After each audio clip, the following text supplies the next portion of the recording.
ওই বেটা, গতকালকে তো রাসেলের লগে হোয়াটসঅ্যাপে কথা হয়েছে, ওই তো আজকে রাইতে বাংলাদেশে আয়া পড়বো। হ, আমার লগেও তো গতকালকে মেসেঞ্জারে কথা হয়েছে। আমার সাথে এমতে কথা হয়েছে। অহন মামা ওই রিক্সা চালক রনিরে তো মনে করে আমরা লগে ভিড়াই না। অহন ছোটকালের বন্ধু এতদিন পর রাসেলে বিদেশ থেকে আইতাছে, ওই যদি আয়া রনির কথা কিছু জিগায় ডাইরেক্ট কইয়া দিমু কি ওর লগে অহন আঙ্গ কোনো যোগাযোগ হয় না। ঠিক আছে? হ্যাঁ হ্যাঁ বন্ধু, তুই ঠিকই কইছস। ওই তো রিক্সা চালক, ওর যদি আঙ্গ লগে ভিড়ে পুরা মান সম্মানটা যাবো গা। হ মামা ঠিক কইছস, রাসেলে তো আহার সময় হয়ে গেল। কিরে বন্ধু, শুনলাম ছোটবেলার বন্ধু নাকি রাসেল আজকে বিদেশ থেকে আসতে আছে। কিরে ফকিনির বাচ্চা, তুই আমার শরীর লাদ দিলি গিলা ময়লা দিয়া। তোর একটা কথা কই ভালো করে শোন, তুই আমগো সামনে আর ভুলেও আবি না, আর রাসেল আইতাছে ভুলেও তো আমগো সামনে আবি না। যা যা এনতে যা। যা আনতে যা, তোর না যেতে কইছি, যা। তুই যাবি নাকি তোর এখন 4-5টা দিমু? ওই রাসেলে রিসিভ করে আনতে হইবো, চল আয়। হালা রিক্সা চালক মিক্সা চালক সব আঙ্গ লগে এই ভিড়ে। বন্ধু বান্ধব আসছিল ছোট কালে, এখন কি যায় আঙ্গ লগে, আর এখন চালা ওই রিক্সা।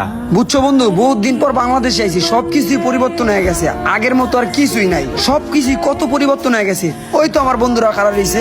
কি অবস্থা বন্ধু, তোরা সবাই কেমন আছো? এই তো বন্ধু ভালো, তোর কি অবস্থা? বন্ধু পরিচয়, এই হচ্ছে কি আমার বিদেশি বন্ধু, ঠিক আছে? আমরা একসাথে বিদেশে বিজনেস করি। ভালো আছেন ভাই আপনি? মামা, সেই ফেরিঘাটের আড্ডাটার কথা মনে আছে?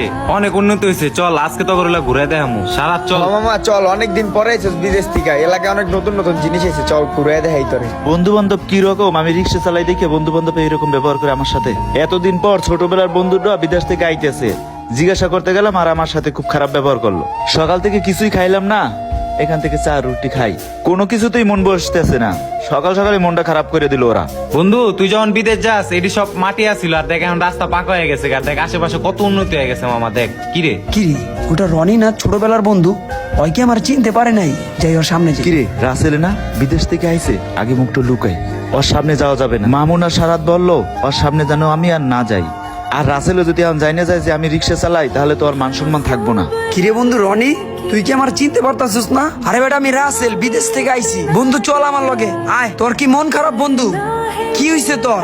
না বন্ধু, কিছুই হয় নাই, আমার কথা বাদ দে, তোর শরীরটা কেমন আছে? কিরে রাসেলে কই গেল? রাসেল উইটা না, ওই উনি কি করে বুঝলাম না। ওটা কেডা? রনিত তো।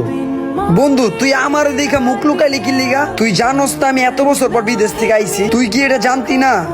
হ্যাঁ জানতাম তো, সারাত আর মামুন বলছে রাসেলের সামনে আসবি না কোনোদিন। কে ওরা এই কথা কইছে কে তোরে? আমি রিক্সা চালাই, এটা ওদের কাছে পছন্দ হয় না, আমার গায়ে থেকে নাকি গন্ধ আহে। ও আচ্ছা, এই কথা, এই কারণে তুই মুখ লুকাইতাছিলি। রাখ, দেখতাছি তোর বিষয়টা। আচ্ছা হন, তোরা জানতি না যে আমি আজকে বিদেশ থেকে আমু? তোরা এই কথাটা ওরা জানাস নাই? হর জানাইছি তো। কিরে তোরে না কইছিলাম রাসেলের সামনে আইতে না? কে আমার সামনে আইবো না? কে? আরে বেটা, ওই তো রিক্সা চালায়। দেখ কি পরে আইছে দেখ।